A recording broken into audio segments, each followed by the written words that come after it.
갈라디아 3장 7절에서는 뭐라고 얘기하냐? 그런즉 믿음으로 말미암은 자들, 어떤 율법의 행위가 아니라 믿음으로 말미암은 자들은 아브라함의 자손인 줄 알지어다. 아브라함이 강 저편 메소포타미아에 있을 때에 뭘 섬겼다고요? 우상 숭배하던 죄인이었어요. 전혀 율법도 알지 못하고 율법은 한참 뒤에 생겨난 모세 때 생겨난 거야. 그런데 이런 죄인인 우상 숭배자인 아브라함에게 누가 나타났어요? 영광의 하나님이 펑 나타난 거야. 아브라함이 착한 행위를 했기 때문에 하나님이 나타났습니까? 하나님이 아브라함을 불쌍히 여기셔서 은혜로 아브라함에게 나타난 겁니까? 은혜로 나타난 거지. 은혜 베푸신 거야. 그리고 하나님이 아브라함에게 말씀을 주셔서 떠나라 했더니 떠나야 되겠다라는 이런 믿음이 생겼어. 누가 주었어요? 하나님이 성령을 통해서 아브라함에게 믿음을 주신 거야. 그리고 또 하나님은 또 아브라함에게 말씀을 주셨어. 뭐냐? 하나님이 이방을 믿음으로 말미암아 의로 정하실 것을 성경에 미리 알고 먼저 아브라함에게 복음을 전하되 모든 이방인이 너로 말미암아 복을 받으리라.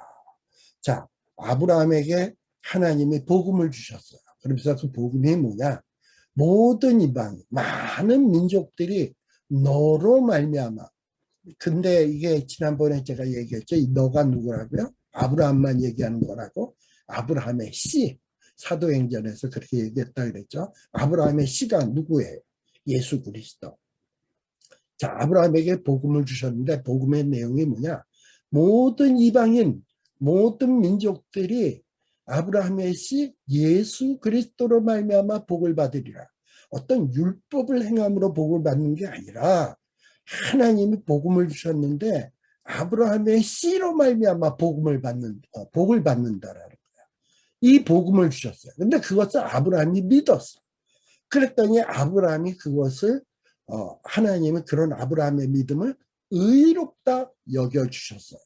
그래서 이렇게 아브라함이 믿음으로 의롭다 여김 받은 것처럼 오늘날의 우리도 죄인이었지만 하나님의 말씀을 믿음으로 믿게 될 때에는 믿음이 있는 아브라함과 함께 복을 받게 된다라는 거예요. 자, 그럼 우리의 믿음은 뭡니까? 아브라함의 씨를 믿는 믿음. 아브라함의 씨가 누구예요? 예수 그리스도를 믿는 믿음. 자, 예수 그리스도를 믿는 믿음이라는 게 뭡니까? 맞아요, 하나님. 내 능력으로는 구원받을 수 없어요. 하나님의 은혜로만 구원받을 수 있어요. 근데 하나님의 은혜로 아브라함의 씨를 주셨는데 그분이 예수 그리스도신데 이 예수님이 이 죄 많은 나의 모든 죄짐을 지고 십자가에 단번에 못 박혀 죽으셨어요.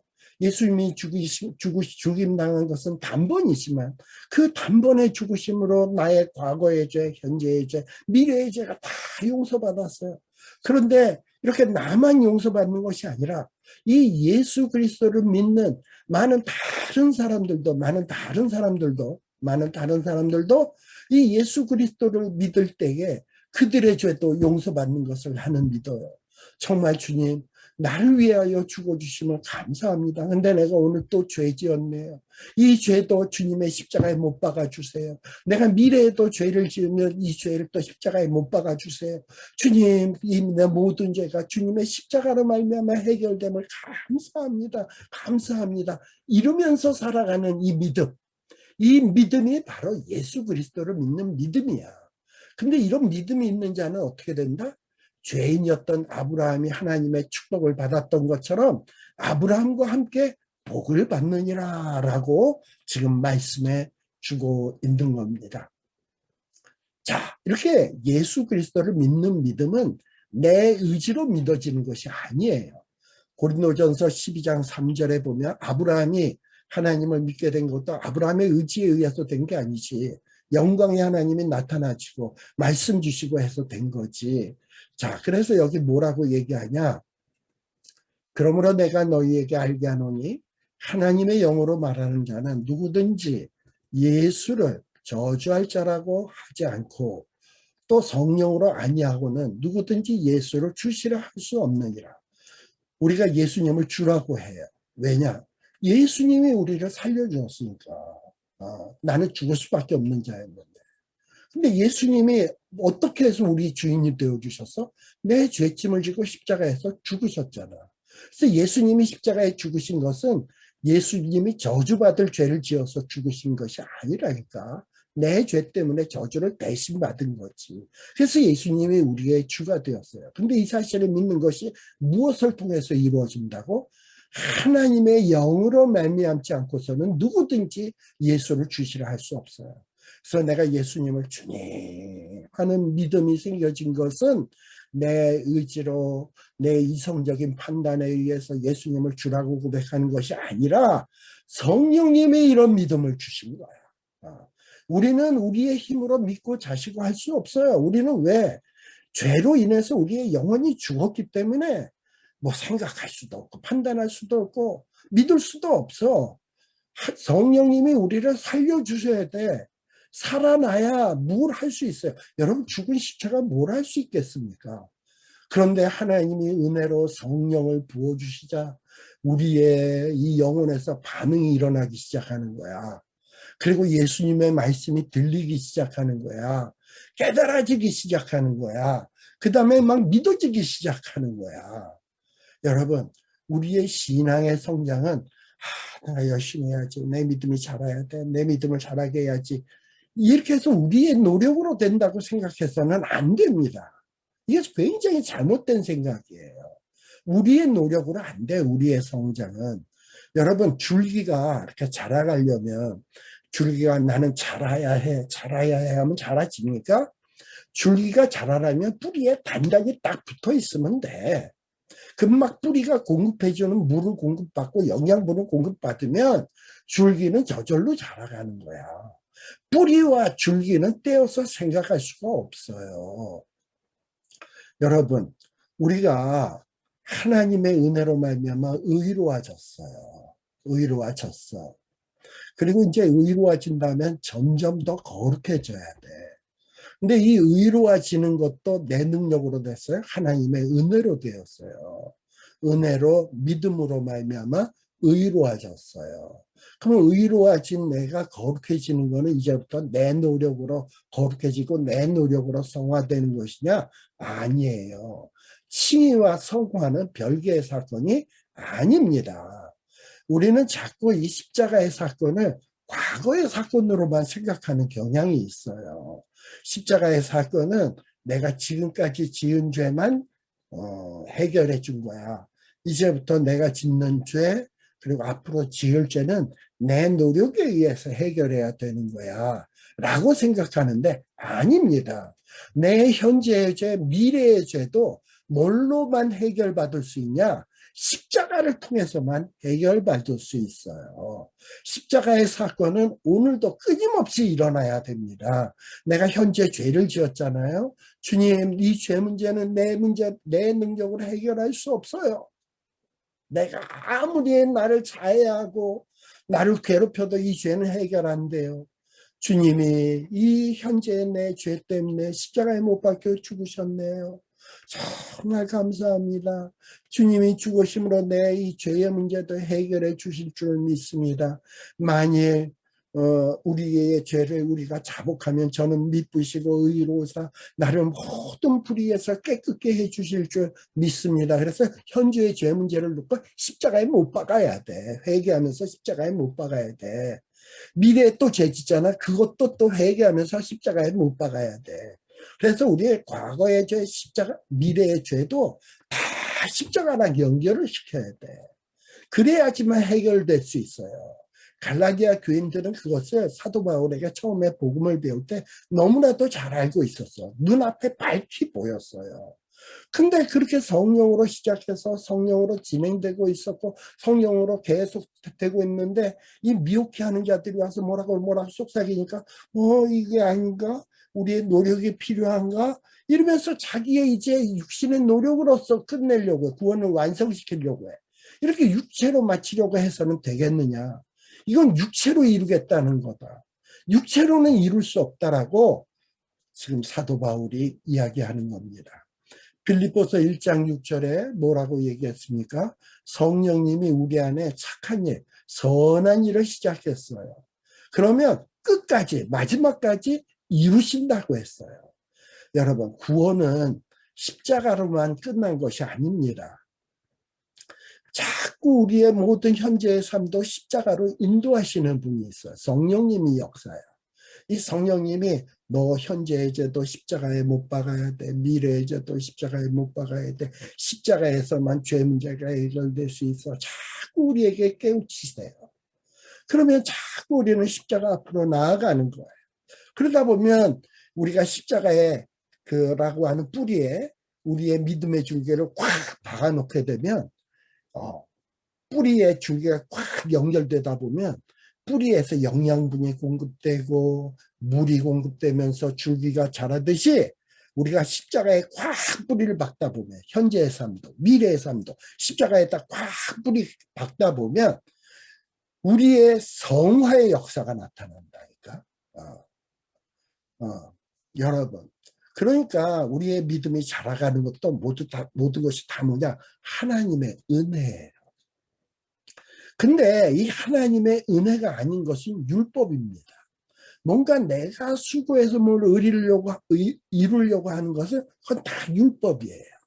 내 공로예요. 이건 아니야.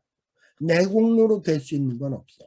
예수님의 십자가의 공로로만 우리가 의로워질 수 있다는 것을 꼭 기억하셔야 합니다. 따라서 믿음으로 행한다는 것이 무엇이냐라는 거예요. 자, 데살로니가 전서 1장 5절에 보면 복음이 말로만 너희에게 이른 것이 아니다. 우리에게 주신 복음은 말씀으로만 임한 것이 아니라 그 말씀과 함께 성령님의 역사가 있어. 오직 능력과 성령과 큰 확신으로 된 것이다. 자, 말씀도 성령의 감동으로 주어지게 되었고 그 말씀을 듣게 되는 것도 성령님의 역사에 의해서 이루어져요. 또 말씀을 들을 때 깨달아지는 것도 성령님에 의해서 이루어져요. 네. 그래서 이 성령님이 우리를 진리 가운데로 쭉 인도할 겁니다. 우리 예수님이 내가 떠나면 보혜사 성령을 너희에게 보내시겠다. 그래서 예수님은 세상 끝날까지 내가 너희와 함께 하겠다. 내가 보내실 영과 함께 하시겠다고 약속하신 것입니다. 성화는 내 인간의 노력, 내 수고, 그리고 내 수고의 결과로 만들어지는 것이 아닙니다. 네. 자, 로마서 10장 8절에서 10절에 보면 그러면 무엇을 말하느냐? 말씀이 내게 가까워 내 입에 있으며 내 마음에 있다 하였으니 곧 우리가 전파하는 믿음의 말씀이라. 자, 말씀도 어떻게 이루어진 겁니까? 사람이 만든 건가요? 아니에요. 이 말씀은 성령의 감동으로 되어진 거예요. 자, 그래서 이 성령의 감동으로 말씀이 주어졌고 또 이 말씀이 주어졌으면 이 말씀을 누군가가 전하는 자가 있어야 되잖아.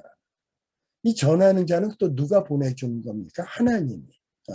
하나님이 성령의 인도함을 받는 이런 선지자, 복음 전하는 자들을 보내주셔가지고 우리가 말씀을 듣게 되었어요.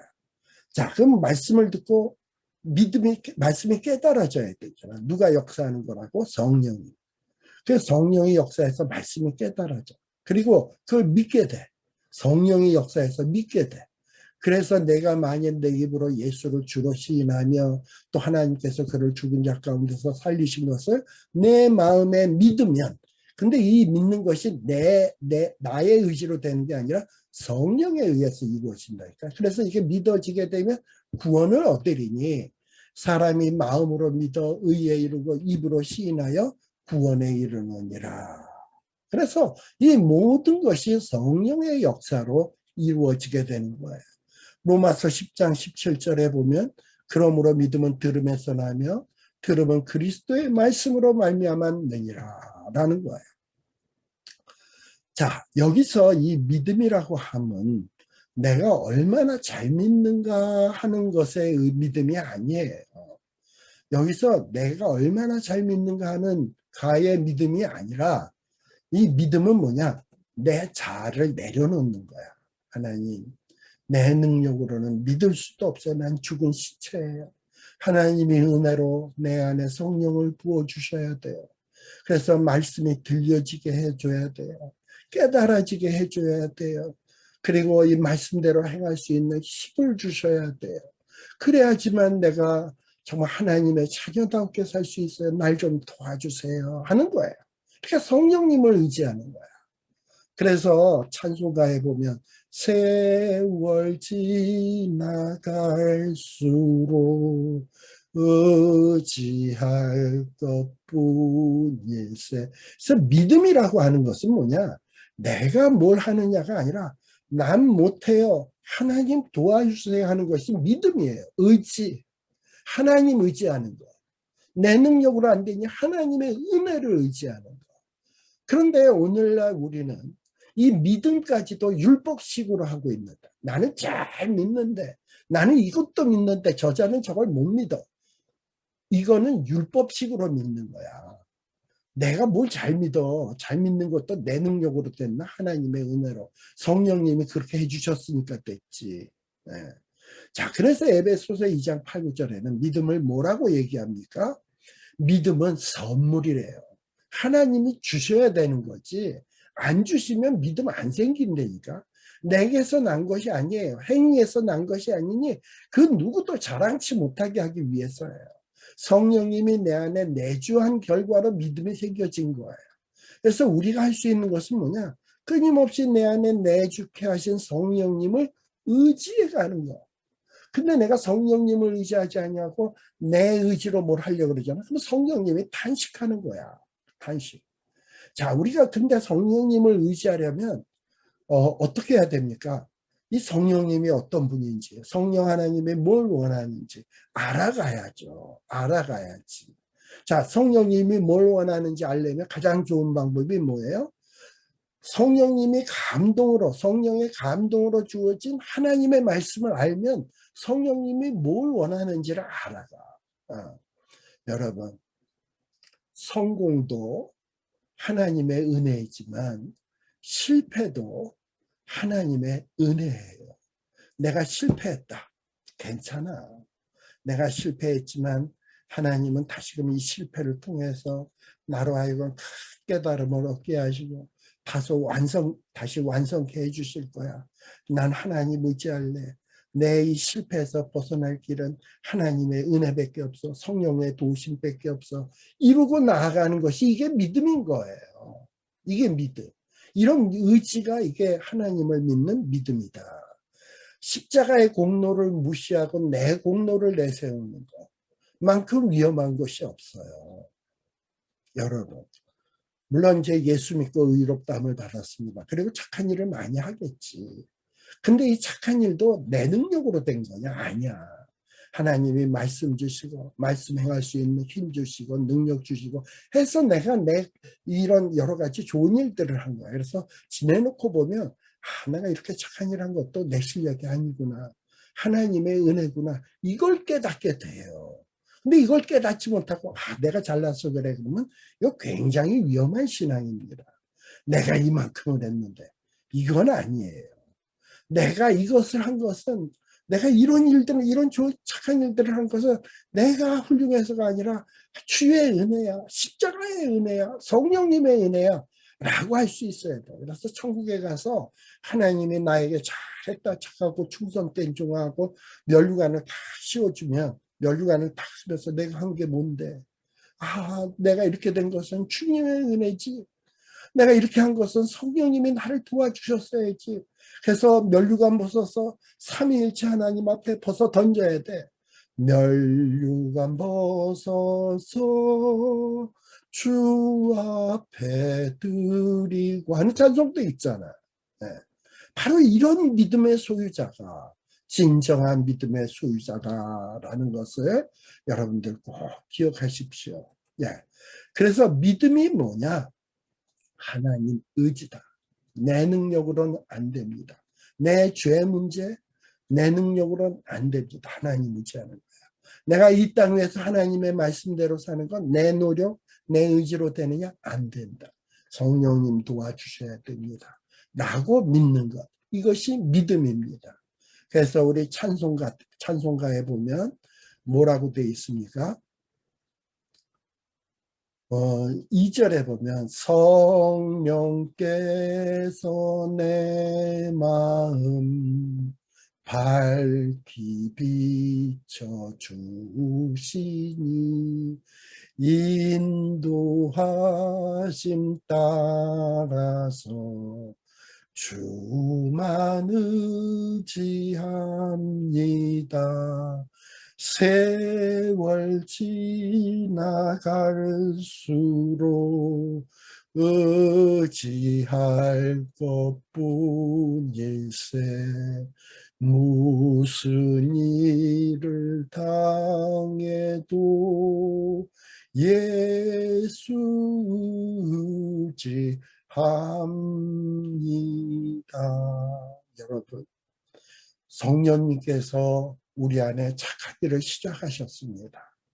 성령님이 오셨기 때문에 내가 하나님의 말씀을 들을 수가 있었고, 또 들은 말씀을 깨달을 수가 있었고, 그래서 믿음이 생겨날 수 있었습니다.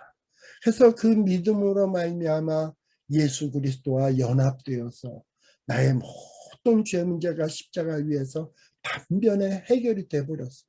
내 과거의 죄, 현재의 죄, 미래의 죄까지 다 해결돼 버렸습니다. 근데 현재를 살고 있는 나는 어떻습니까? 계속해서 죄를 지어요. 그러면 이 죄 문제를 들고 나를 자해하고 나를 괴롭혀서 죄 문제를 해결할 것이 아니라 주님이 날 위하여 내 현재의 죄를 위해서 미래의 죄를 위해서도 십자가에 못 박여서 죽으셨는데 내가 또 이렇게 죄를 짓네요. 주님 나를 불쌍히 여기소서. 내 죄를 들고 주님 십자가 밑으로 나아갑니다. 이 죄 문제를 해결해 주실 분은 주님밖에 없어야 하고 주님 앞에 내어놓는 거예요. 만일 우리가 우리 죄를 자복하면 십자가 밑에 나가서 우리 죄를 자복하면 저는 미쁘사 의로사 우리의 모든 불의를 깨끗게 해주실 거예요. 뭐를 통해서? 십자가를 통해서. 미래의 죄를 지었을 때도 또 마찬가지야. 그 미래의 죄를 짓고 하나님이 이 못난 놈이 또 죄를 지었네요. 주님의 십자가만이 이 죄를 해결해 줄 수 있겠네요. 그래서 십자가를 의지하면서 나아가는 거예요. 주님, 나 좀 거룩하게 살고 싶은데 내 능력으로는 안 돼요. 성령님이 보내주세요. 성령님께서 내 마음을 밝히 비춰주세요. 성령의 말씀을 생각나게 해주세요. 성령님의 말씀을 행할 수 있는 능력을 주세요. 성령님이 나를 인도해 주세요. 그러면 우리는 성령님의 인도하심 따라서 주만 의지합니다 하고 성령님의 인도하심 따라서 말씀의 인도하심을 따라서 성령님이 능력 주실 때 열심히 의지해서 나아가는 거예요. 그러다 보면 우리의 삶이 점점 성화되어져 가는 것입니다. 이것이 갈라디아서에서 이야기하는 복음의 진리다라는 거예요. 그래서 이 5가지 질문의 내용을 중심을 통해서 오늘 이 이신득이의 교리가 어떤 것인지를 5가지의 질문 통해서 다시 한번 설명을 했습니다. 지난번에 갈라디아서 3장 9절에 보면 제가 화면을 잠깐 옮길게요.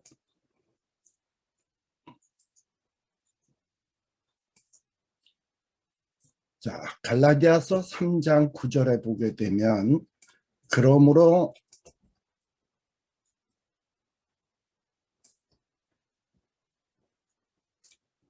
그러므로 믿음으로 말미암은 자는 믿음이 있는 아브라함과 함께 복을 받느니라 했습니다. 즉 믿음이 있는 자는 믿음의 조상 아브라함과 함께 믿음의 조상 아브라함이 받았던 복을 믿음이 있는 자도 함께 복을 받게 된다라는 얘기입니다. 자, 그러면 믿음이 있는 아브라함이 무엇을 믿었습니까? 아브라함이 하나님이 약속을 주셨죠. 이제 많은 민족이 아브라함 너의 씨로 말미암아 복을 얻게 된다라는 겁니다. 자, 아브라함의 씨가 누구라고요? 예수 그리스도. 즉 많은 민족이 아브라함의 씨 예수 그리스도와 함께 예수 그리스도로 말미암아 복을 받는다. 아브라함도 이 사실을 믿었어요. 내가 아브라함 자신이 복을 받는 것은 자기 몸에서 날 씨, 아브라함의 씨 예수 그리스도로 말미암아 나도 복을 받는다라는 것을 믿었더니 하나님께서 아브라함의 그 믿음을 의로 여기셨습니다. 마찬가지로 이렇게 아브라함도 예수 그리스도를 믿음으로 복을 받게 되었고, 그리고 많은 민족도 그 예수 그리스도를 믿음으로 복을 받게 되었고, 지금 이 갈라디아 교회 안에도 예수 그리스도를 믿음으로 말미암는 자들, 예수 그리스도를 믿는 자는 바로 믿음의 조상 아브라함과 함께 예수 그리스도로 말미암아 복을 받는다라는 얘기가 갈라디아서 3장 9절의 내용입니다. 자, 그런데 지금 이 갈라디아서 3장 10절에 보게 되면, 잠깐요. 자, 갈라디아서 3장 10절에는 우리 갈라디아서 3장 9절에서는 믿음으로 말미암아 믿음이 있는 자는 믿음이 있었던 아브라함과 함께 같은 복, 함께 복을 받는다라는 말을 했는데, 그와는 대조적으로 자 이제 이 10절에서는 무슨 얘기를 하냐? 율법의 행위로 말미암는 자는 저주를 받는다. 9절에서는 믿음이 있는 자는 믿음이 있었던 아브라함과 함께 복을 받는데, 율법의 행위로 말미암는 자는 저주를 받을 것이다 라는 것을 이 10절에서 말씀하고 있는 거예요. 즉 믿음이 아닌 어떤 우리가 율법의 행위를 통해서는 복은커녕 오히려 저주를 받게 된다라는 말이에요.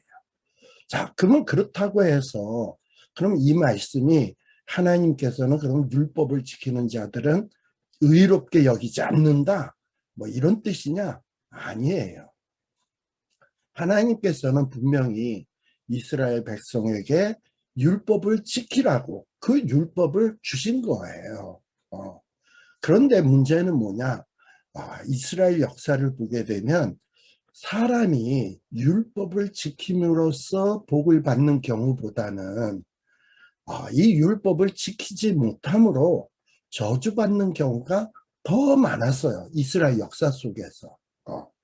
즉, 이 이스라엘 역사를 보다 보면 율법은 복을 주기보다는 오히려 율법을 통해서 이스라엘 너희들은 죄인이야, 범죄했어, 이 정죄의 역할을 하였다는 것을 우리가 이스라엘 역사를 보면 알 수 있어요. 자, 근데 이것은 뭐 바울이 혼자서 독자적으로 갑자기 탁 만들어낸 견해가 아닙니다. 유대인들이 중시하는 율법 그 자체가 증언하고 있음을 보여주기 위해서 신명기 27장 26절의 말씀을 인용하고 있습니다. 자, 보세요. 갈라디아서 10장 10절 율법의 행위에 속한 자들은, 즉 율법을 행하려고 하는 자들은 복은커녕 저주 아래 있게 된다. 왜냐? 누구든지 율법책에 기록된 대로 모든 일을 항상 행하지 아니하는 자는 저주 아래 있음이라 라고 했어요. 자, 이렇게 율법을 행함으로써는 저주의 아래에 그 위치에 갈 수밖에 없다. 이건 바울이 독특하게 만들어낸 견해가 아니라 그랬어요. 이것은 이미 구약 성경에 말한 거야. 신명기 27장 26절의 말씀을 사도 바울은 갈라디아서 3장 11절에서 인용하고 있는 거예요. 자, 율법책에 기록된 대로, 자, 율법책에 뭐라고 기록되었습니까? 모든 일을 율법책에 기록된 대로 모든 일을 항상 행하지 아니하는 자는 여기서 주목해 봐야 될 말은 모든 일에는 말이에요. 그리고 항상 일에는 말이에요. 자, 율법에는 수백 가지의 해라, 하지 말아라 하는 계명들이 있어요. 여러분, 저와 여러분은 이 율법에 나오는 모든 계명들을 100%다 지키고 있습니까? 근데 이 율법에 나오는 모든 계명을 행하지 않는 자는 어떻게 된다? 저주 아래 있게 된다.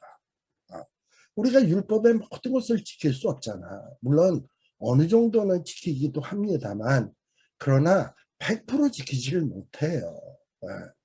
그리고 또 여기 뭐라고 되어 있습니까? 모든 그 계명을 항상 행하지 아니하는 자. 우리가 어떨 때는 율법의 말씀을 지키기도 하고 어떨 때는 안 지키기도 해요. 근데 항상 행하지 아니하는 자는 저주 아래에 있다.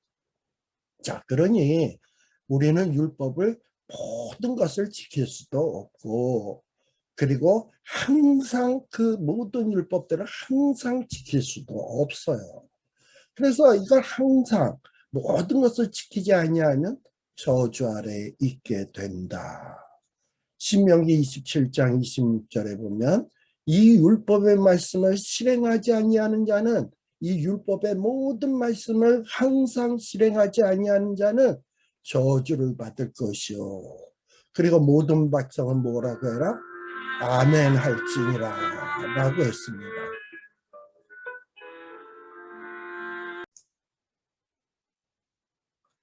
자, 그런데 보세요. 율법의 말씀을 항상 누구든지 항상 모든 것을 실행하지 않으면 저주를 받는다. 그리고 이스라엘 백성들에게 아멘 할지라 라고 했어요. 아멘. 그렇게 될 줄로 믿습니다 하고 입으로 서약하는 거잖아. 이렇게 서약을 했으면 이스라엘 백성들이 어떻게 됩니까? 율법의 말씀을 모든 그 복잡한 여러 가지 수백 가지의 말씀들을 항상 실행하지 않으면 내가 저주받을 것입니다. 그랬더니 이스라엘 백성들이 그렇게 될 줄로 믿습니다 했습니다. 그럼 그렇게 되는 거예요. 그런데 이 야고보서 2장 10절에 보면 또 뭐라고 되어 있냐? 누구든지 온 율법을 지키다가 온 율법을 참 열심히 지키다가 어쩌다가 그 하나를 범하면 뭐가 된다? 모든 율법을 범한 자가 된다. 자, 그러니 우리가 그 모든 율법을 항상 지키려고 하는데 모든 것을 지킬 수도 없고 항상 지킬 수도 없어요. 그러다가 어쩌다 삐끗해서 하나라도 어기게 되면 율법 몽땅을 다 안 지키게 되는 거야. 그러면 율법을 안 지키게 되면 어떻게 된다고요? 율법의 행위에 속한 자들은 저주 아래 있다. 율법으로 의로워지려고 하는 자들이 율법을 못 지키게 되면 저주 아래 있게 된다라는 거예요. 자, 이렇게 지금 갈라디아서 3장 10절 11절에서는 앞에서는 믿음이 있는 자는 믿음이 있었던 아브라함과 함께 복을 받게 되지만 율법으로 의로워지려고 율법을 막 행하려고 하는 자들은 결국에 저주를 받는다라는 말을 하고 있어요. 자, 그래서 11절의 말씀에 보면 이제 유명한 말씀이 나오죠. 자, 한번 읽어보겠습니다. 하나님 앞에서 아무도 율법으로 말미암아 의롭게 되지 못할 것이 분명하니 자, 우리는 모든 율법을 지킬 수도 없고 항상 그 모든 율법들을 100% 지킬 수도 없어요. 그러니 모든 사람은 어떤 누구도 아무도 율법으로 말미암아 의로워질 수 없다라는 것이 아주 분명합니다. 자, 그러면 우리가 이렇게 율법을 못 지키게 되면 저주를 받는데 그럼 살 수 있는 길은 뭐냐? 유명한 구절이죠. 이는 의인은 믿음으로 말미암아 살리라 라고 되어 있습니다. 믿음으로 말미암아 살리라. 자, 그러니까 살 수 있는 방법은 뭐다? 믿음으로써 살게 된다. 믿음으로써 의롭게 되어지고, 또 살려면 믿음으로써 살게 된다. 율법으로는 안 된다. 자, 이 구절은 원래 하박국 2장 4절의 말씀을 인용한 겁니다. 이 하박국 2장 4절의 말씀은 갈라디아서에서도 갈라디아 3장 11절에서도 인용하고 있고, 또 로마서 1장 17절에서도 인용하고 있고, 또 히브리서에서도 인용하고 있습니다. 구약에 요 짤막한 한 말씀이 신약 성경의 로마서, 갈라디아서, 히브리서에서 이 똑같은 구약의 하박국 2장 4절의 말씀을 인용한다? 이 굉장히 의미가 있는 거죠. 예. 자, 그러면 하박국 2장 4절의 말씀은 뭐냐? 하박국 2장 4절의 말씀은 어떤 맥락에서 주어진 말씀이냐? 사실 하박국은 참 어려운 시대를 살았습니다. 여호야김이라고 하는 못된 왕이 나라를 통치할 때 살았던 인물이에요. 이 여호야김은 그야말로 의로운 자들을 핍박하고 죽이고, 백성들은 돌아보지 아니하고 사치와 자기의 쾌락에 푹 빠져 있었던 자였습니다. 근데 하박국이 가만 보니까, 아니 어떻게 저렇게 악한 자는 잘 먹고 잘 살고 사치와 쾌락 속에서 살고, 의로운 자들은 어떻게 이렇게 힘들고 어려운 삶을 살아야 되나? 하나님이 살아계신다면 이게 말이 되는가? 그래서 하나님 앞에 막 묻는 거야. 하나님, 이게 어떻게 된 일입니까? 이게 도대체 말이 됩니까? 하고 하나님 앞에 따지며 기도하는 내용이 하박국서의 내용이에요. 그랬더니 하나님께서 걱정 마라. 내가 저 여호야김, 저 악한 자들을, 저 갈대아 사람들을 동원해가지고 내가 저들을 심판할 거야 라고 약속의 말씀을 주십니다. 그랬더니 또 하박국이 가만 생각을 해보니, 아니 아무리 저 유다 나라의 여호야김이 악한 자고 그리고 못된 자이지만, 아니 그래도 이스라엘 사람인데 이 이스라엘 사람을 어떻게 이스라엘 사람보다도 못한 저 갈대아 사람들, 바벨론 사람들을 데려와서 저 바벨론 사람들로 인해서 정말 심판받게 하나? 이건 또 말이 되는가? 그리고 또 이 문제에 대해서 하박국이 따져요. 그랬을 때 하나님께서 걱정 마라. 내가 저 갈대아 사람들도 심판할 것이다. 갈대아 사람과 같은 저 사악한 자들도 곧 심판할 것이다 라고 말씀을 하고 있어요. 그러면서 주시는 말씀이 오직 의인은 믿음으로 말미암아 살리라 라고 말씀을 하게 되는 겁니다. 사실 이 하박국이 이 말씀을 받을 때 이제 얼마 지나지 않으면 이스라엘 백성들이 저 바벨론 갈대아 사람들이 쳐들어와서 이스라엘 나라가 초토화될 거예요. 아주 무시무시한 심판을 받게 될 것입니다. 자, 하박국이 또 그거 생각하니까 얼마나 갑갑하겠습니까? 그런데 하나님이, 야, 그 갈대아 사람, 바벨론 사람들이 와서 이스라엘을 초토화시킨다 할지라도 걱정하지 마라. 의인은 믿음으로 말미암아 산다라고 말씀을 하신 겁니다. 그런데 이 말씀을 사도 바울이 지금 갈라디아서 3장 11절에서 말씀하고 있는 거예요. 자, 모든 사람이 죄를 범하였어요. 이제 하나님의 심판을 받아야 돼. 이스라엘 백성, 하박국 시대의 이스라엘 백성도 무시무시한 심판을 받아야 되지만, 오늘날 저와 여러분, 또 갈라디아 교회 교인들, 이런 모든 사람들도 모든 율법 지키지 않았잖아. 항상 지키지 않았잖아. 그러니까 저주를 받아야 돼 이제. 그리고 무서운 하나님의 심판을 받아야 된단 말이죠. 그러니 이 심판받을 때 어찌하면 살 것인가? 이거 굉장히 절박한 문제이거든요.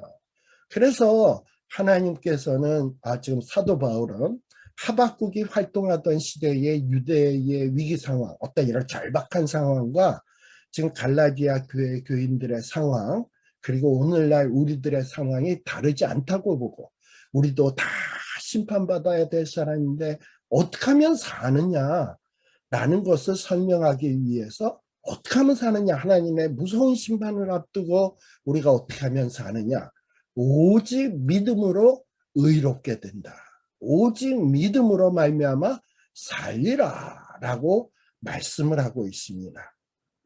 자, 그런데 지금 이 갈라디아서 3장 11절 말씀에 보면 뭐라고 되어 있냐, 이 지금 여기 11절에서 바울이 말하는 의인이라는, 오직 의인은 믿음으로 말미암아 살리라 라고 했는데요.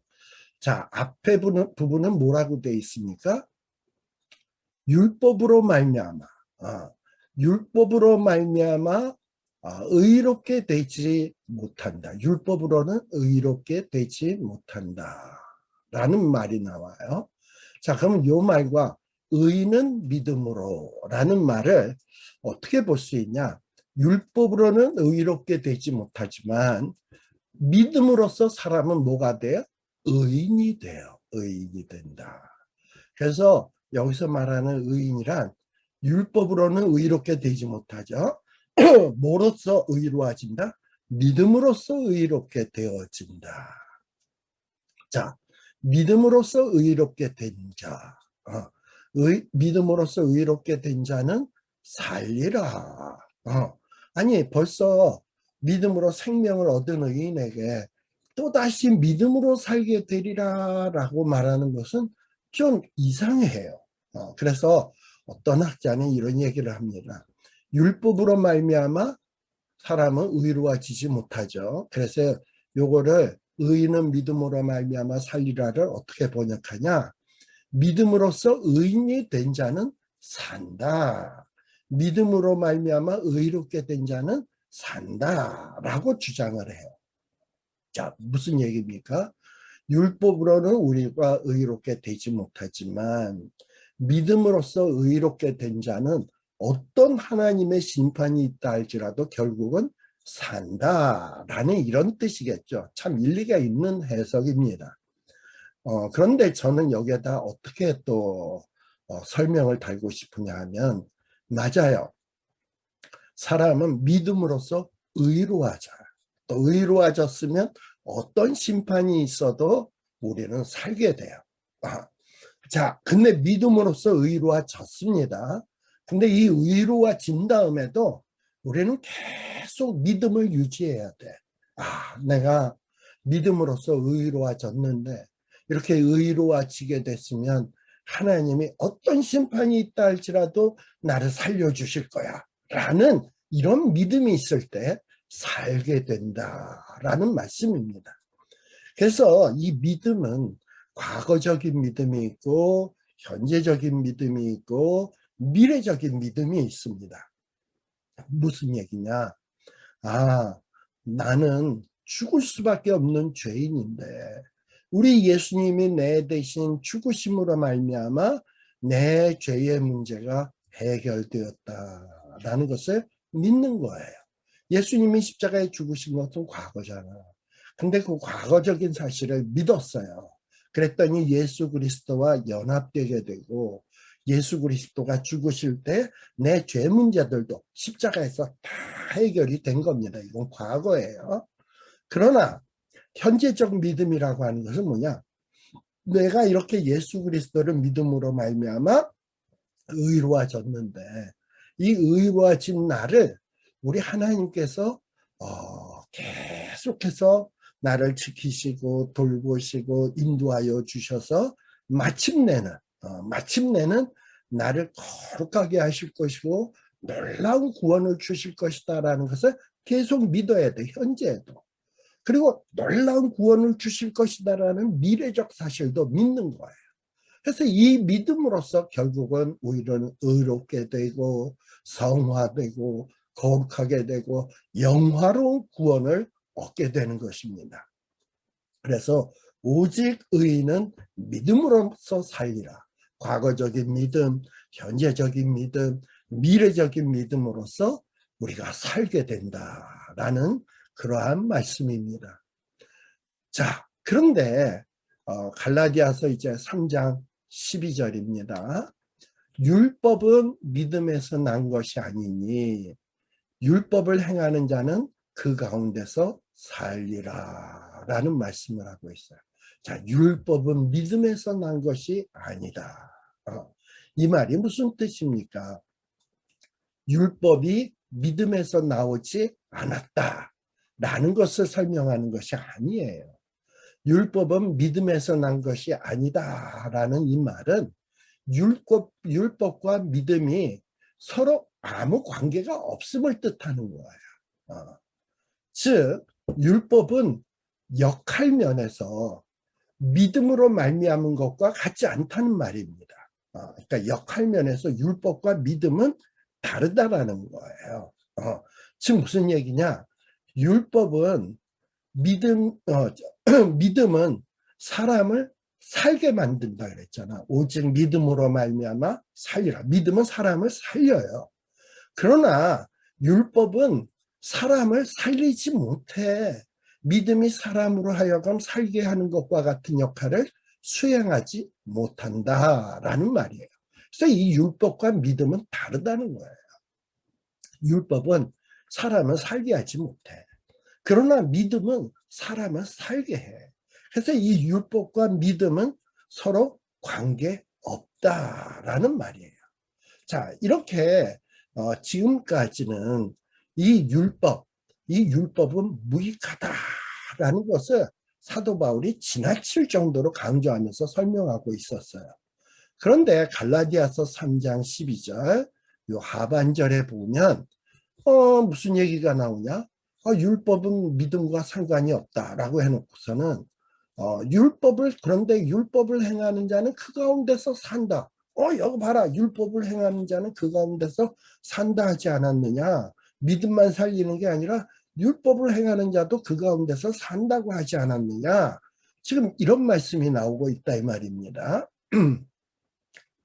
자, 그러면서 이 율법도 사람에게 생명을 준다, 살려준다라는 것을 가르치고 있습니다. 자, 근데 이 말씀은 사도 바울이 레위기 18장 5절의 말씀을 인용하고 있습니다. 지금 이 갈라디아서를 가만 보다 보면 사도 바울이 이 구약의 말씀들을 굉장히 많이 인용하고 있어요. 왜 이렇게 사도 바울이 구약의 말씀을 계속해서 인용하고 있는가?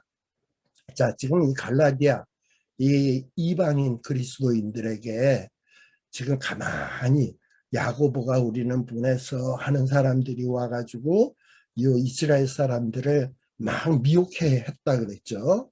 자, 근데 이들이 이 갈라디아 이 초신자와 같은 사람들을 막 미혹할 때 어떤 식으로 미혹을 했겠습니까? 이 미혹해 하는 이 유대인들이 구약의 말씀들을 막 들고 와서 봐봐. 너희들 내가 하는 말이 아니야. 성경을 봐봐. 이러면서 막 구약 성경을 막 들이밀면서 성경에 이렇게 돼 있잖아. 이렇게 돼 있잖아. 이러면서 갈라디아 교인들을 미혹했거든. 그런데 그런 걸 알고 있는 사도 바울은 이런 갈라디아 교인들을 다시 일깨우기 위해서 올바른 믿음으로 일깨우기 위해서 사도 바울도 구약 성경들을 저 유대인들이 구약 성경을 가지고 너희들을 그렇게 미혹해 하게 했어? 그래, 나도 지금 이 구약을 가지고 인용을 하면서 너희에게 설명하는 거야. 이러면서 사도 바울도 말씀을 가지고 인용하고 설명함으로 이 갈라디아 교회 교인들의 믿음을 일깨우고 있는 것입니다. 그리고 성경을 잘 안다고 하는 이 유대인들의 이 미혹해하는 그 말씀들을 확 눌러버리기 위해서 사도 바울도 지금 이 구약의 말씀을 인용하고 있는 겁니다. 자, 그런데 이렇게 율법을 행하는 자는 그 가운데서 살리라 라는 말씀은 레위기 18장 5절의 말씀을 인용한 거예요. 자, 레위기 18장 5절에 뭐라고 되어 있냐? 하나님이 모세를 통해서 주신 말씀이죠. 너희는 내 규례와 법도를 지키라. 규례와 법도를 지킨다는 게 뭡니까? 율법을 지켜라. 사람이 이 율법을 잘 지켜 행하면 그로 말미암아 살리라. 나는 여호와니라 라고 했어. 즉 율법을 지켜라. 그리고 사람이 이 율법을 행하면 그 율법을 행하는 것으로 말미암아 살리라. 그래서 하나님이 구약에 말씀했거든요. 맞아요. 아까 이 율법의 모든 말씀을 항상 지켜 행하면 살아요. 하나님 그거 약속했어요. 네. 자, 그런데 율법을 행하는 자는 모든 율법의 말씀을 항상 지켜 행하는 자는 살아요. 예. 자, 그래서 이 말씀의 의미는 뭐냐? 율법의 말씀은 모든 율법의 말씀을 항상 행하는 자는 그러면 살아요. 그런데 그러다가 모든 것 중에서 어느 하나를 삐끗 어기게 되면 아까 우리 야고보서의 말씀을 인용했죠. 자, 야고보서 2장 10절에 보면 누구든지 모든 율법, 온 율법을 지키다가 하나를 범하면 모든 것을 범한 자가 된다. 그리고 이 모든 율법을 지키다가 하나를 범하면 모든 것을 범하는 자가 된 거예요. 그리고 모든 율법을 어떻게 지켜야 돼? 항상 지켜야 되는데 항상 지키다가 어느 순간에 하나를 못 지켰다. 그럼 또 모든 것을 항상 안 지킨 거나 똑같이 되는 거예요. 네. 자, 그러니까 이 말은 무슨 얘기냐? 사람이 항상 모든 율법을 행할 수만 있다면 그 자기가 항상 항상 모든 것을 지키는 그 율법을 지키는 그 행위로 인해서 살게 되지만 사람이 항상 율법을 행하는 것이 가능해요? 그리고 모든 율법을 지키는 것이 가능해요? 불가능하잖아. 그러니 어느 누구도 이 율법으로는 결국은 살지 못하게 되리라라는 것을 의미합니다. 사실 율법 자체는 거룩하고 의롭고 선해요. 그래서 모든 율법을 항상 지키면 그걸로 인해서 살아요. 율법은 선한 거니까. 그런데 인간은 율법을 100% 모든 율법을 100% 지킬 수 없어. 그리고 항상 지킬 수도 없어. 그래서 결국은 정죄를 받게 되고 저주를 받을 수밖에 없는 것입니다. 그래서 이 율법이 문제가 있고 율법이 악하고 율법이 부정한 것이 아니라 율법은 선한데 율법을 지키지 못하는 사람에게 문제가 있는 거예요. 율법 자체는 완전해요. 그런데 사람이 불완전하다니까. 그래서 갈라디아서 3장 12절의 말씀은 어떤 의미냐? 믿음으로서는 사람이 살게 돼요. 그런데 그와는 달리 율법으로서 살 수 있는 길이 없지만, 자, 믿음으로써 사람은 살게 되는 것과 달리, 믿음으로서는 사람이 살게 되죠.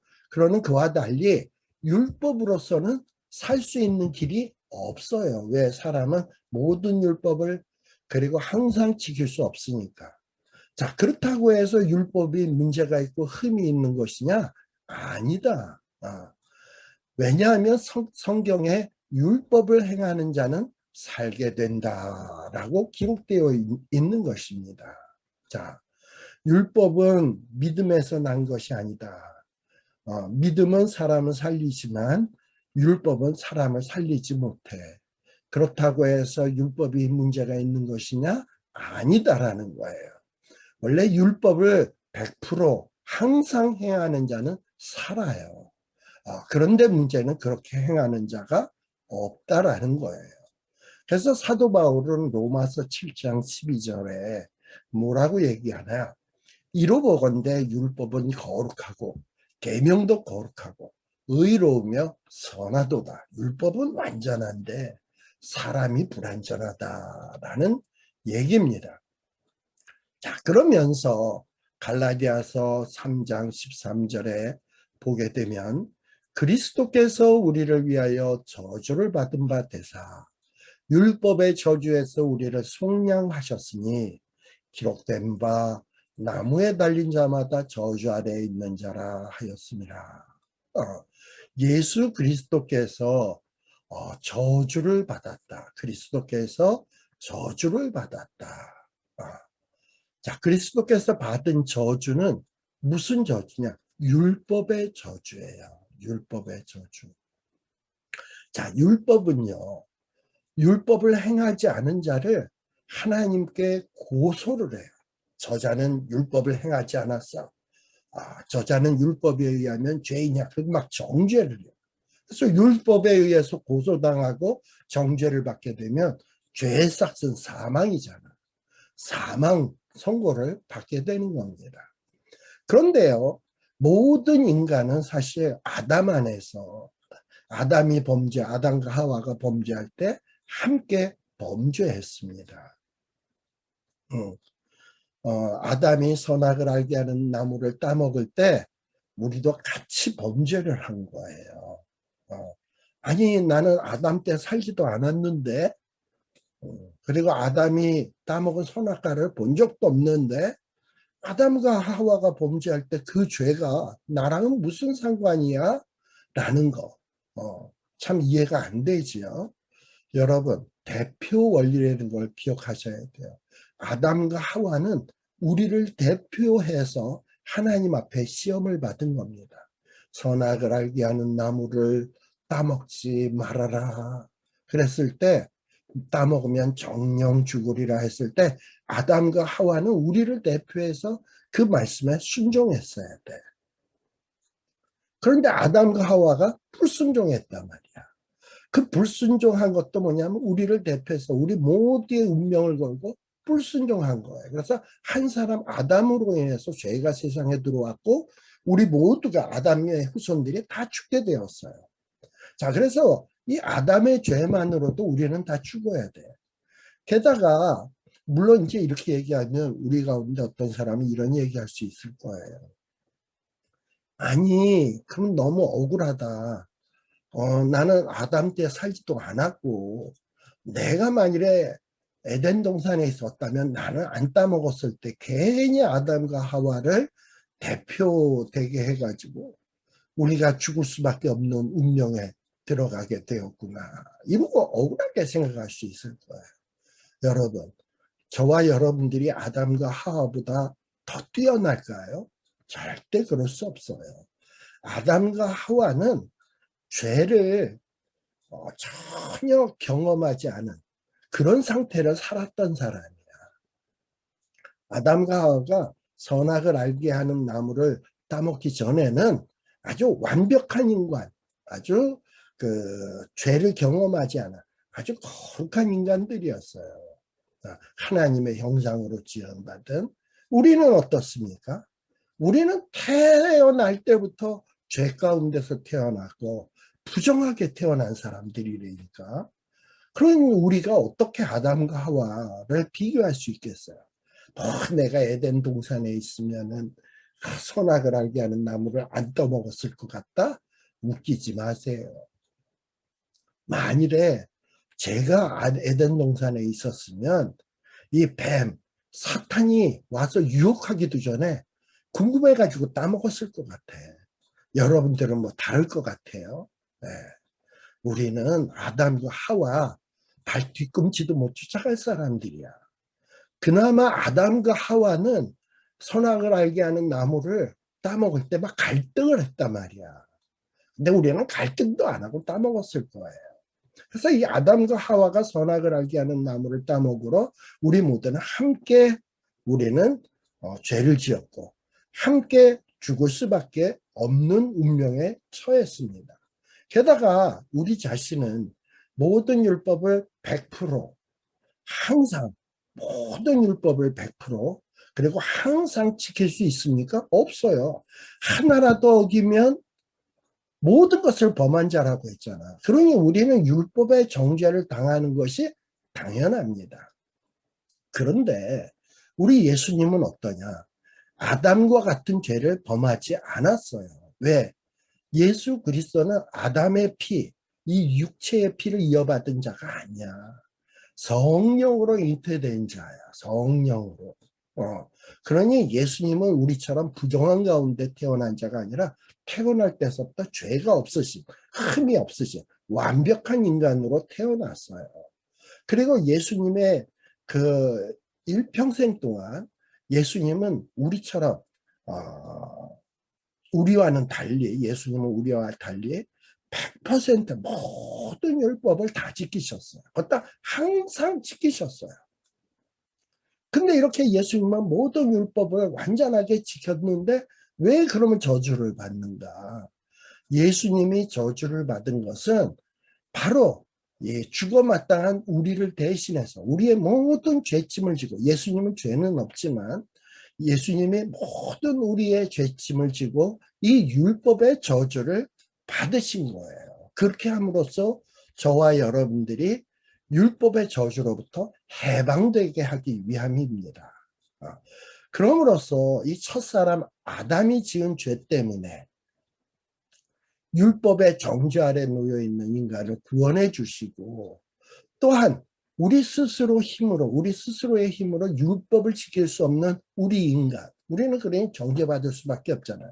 이러한 우리 인간을 대신해서 예수님이 우리 대신에 율법을 100% 항상 지켜서 완성시켜 주심으로써 이 아담을 벗어나서, 이전에는 우리가 아담과 연합되어 있었는데 이제 예수 그리스도를 믿음으로 예수 그리스도와 연합되어서 이제는 더 이상 율법의 구속을 받지 아니하고 그리스도의 생명으로 살아갈 수 있도록 해주기 위해서 예수님께서 우리 대신 저주를 받게 된 것이다 라는 것입니다. 자, 그래서 이 율법의 저주에서 우리를 속량했다라고 했습니다. 율법의 저주에서 우리를 속량했다. 이 속량이라는 이 속량이라는 말이 예수님이 저주를 받은 이유인 동시에 결과입니다. 왜 예수님이 저주를 받냐? 속량하기 위해서.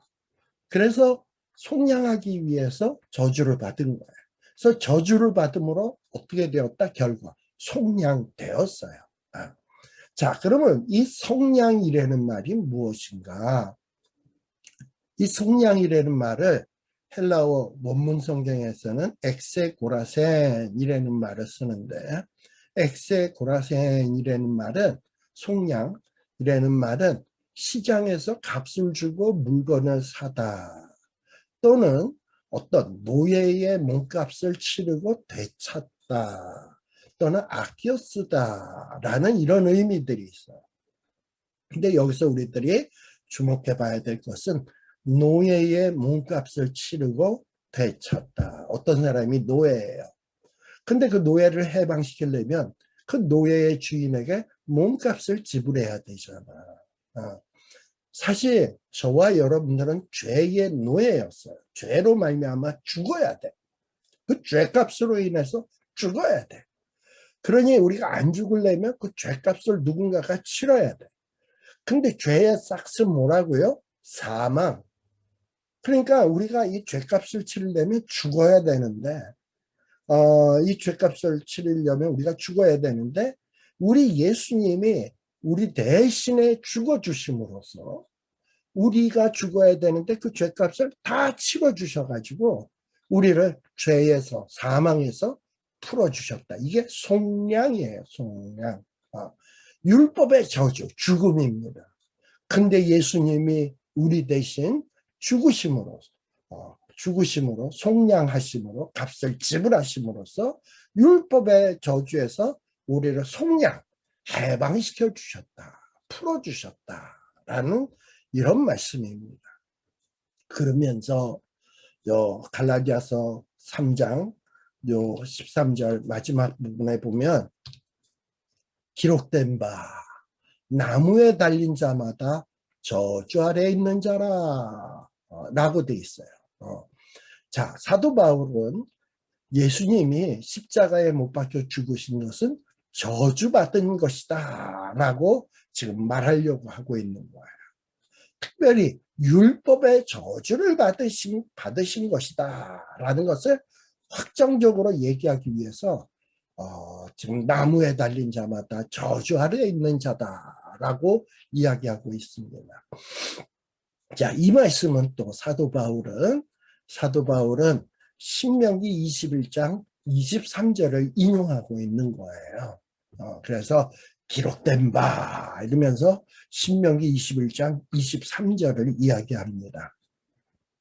자, 예수님이 십자가에 못 박혀 달렸다. 나무에 달렸다. 이게 뭐냐? 단순히 나무에 달린 게 아니라 하나님의 저주를 받은 거라는 거예요. 어떤 저주? 율법의 저주. 율법을 어긴 죄. 그리고 그 죄값은 뭐다? 사망인데 그 저주를 받은 것이다. 나무에 달린 자는 저주를 받은 것이다. 그래서 예수님이 십자가에 달린 것은 하나님께 저주를 받은 것이에요. 근데 이 하나님의 저주를 예수님에게 저주를 퍼부으셨는데 그 예수님에게 퍼부으신 저주는 뭐냐? 우리 대신 원래는 그 하나님이 퍼부으시는 그 저주를 우리가 받아야 되는데 예수님께서 나무 십자가에 달려 죽으심으로 우리 대신 하나님의 저주를 받았다라는 거예요. 그래서 이제는 우리가 예수님을 믿어서 예수 안에 있게 되면 더 이상 하나님의 이 저주를 받을 필요가 없어. 왜냐? 하나님의 저주는 예수님이 십자가에 죽으실 때 그 모든 저주가 한 번에 끝났어. 단번에 끝이 났단 말이죠. 이 얼마나 감사한 일입니까? 자, 여기까지 하고 또 우리 잠시 쉬었다가 가도록 하겠습니다.